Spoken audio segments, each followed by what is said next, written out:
Sagittarius, I'm Anisha. To know more about my work, you may visit my website www.tarotbyAnisha.com. For those of you who are seeking deeper clarity, be it in your love lives or your career, for a personal consultation, you may write to me at tarotbyanisha@gmail.com. Sagittarians, July is a super active planetary month. We have Mars, which is already retrograde, and it carries on being so till about the end of August. And then we have Mercury, which is going retrograde towards the end of July, and we have 2 eclipses as well this month. Now, the flavor of the month is change, Sagittarians, and you will find that people around you are changing their minds at the last minute. They're changing their decisions. You yourself will be changing your mind, and you could maybe something that you've decided. You may just decide to go against it and have another direction or more thoughts. So stay flexible this month. It's really not a month to be rigid. It's not a month to get into confrontations. It's not a month to give ultimatums. Just sit back and relax and try and be a spectator. Also try and allow the craziness that is happening around you and try not to participate too much in the craziness. Let me break down the month with you. On the 10th, we have Venus, and she is moving in a part of your chart that is all about work, career, reputation, how it is that the world perceives you, how it is that you want the world to perceive you. And it's a wonderful time to be doing something that you really love, maybe a passionate project, something that you are really, it's something that you really love and it really drives you. That gets manifested during this time. There could be maybe new orders, new deals that you could be closing, newer clients for those of you who are in the marketing. For some of you, it could also mean a new job. It could mean an absolute new career direction, something that you may really love and enjoy. This is this particular aspect also speaks about taking more action and not thinking and contemplating about things that make you happy. So it's really a time to be going ahead and implementing those things that really give you a lot of joy. On the 12th, we have a new moon, which is there in your house of joint finances, resources, and it is joining Sun over here.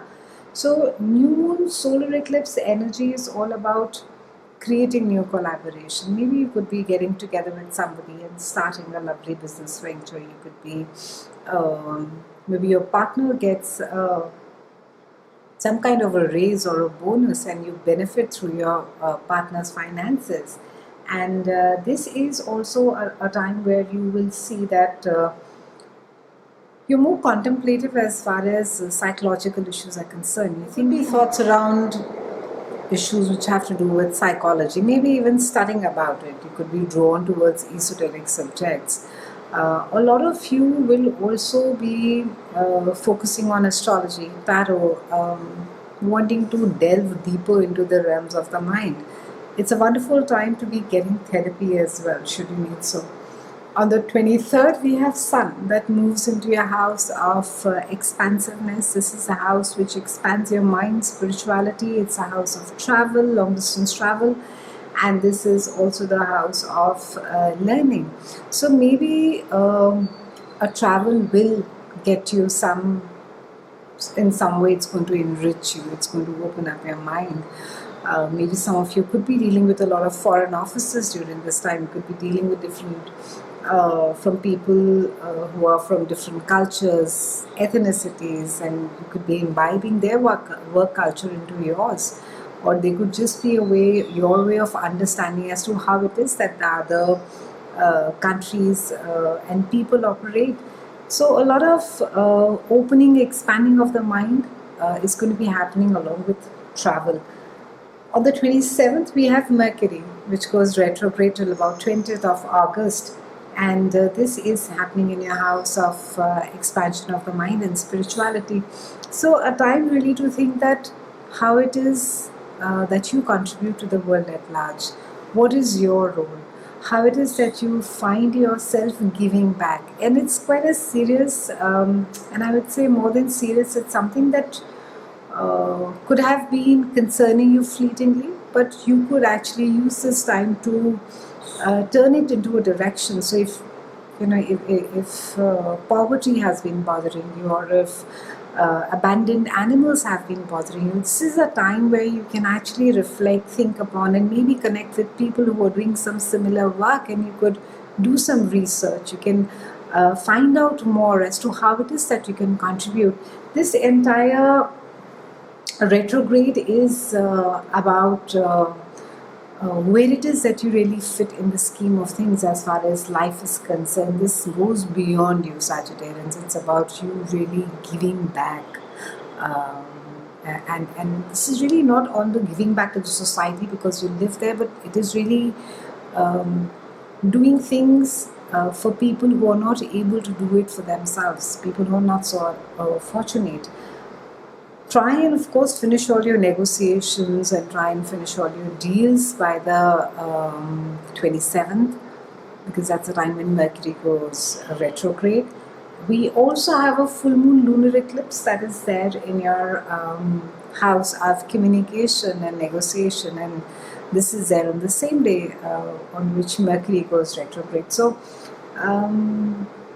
be watchful of your thoughts.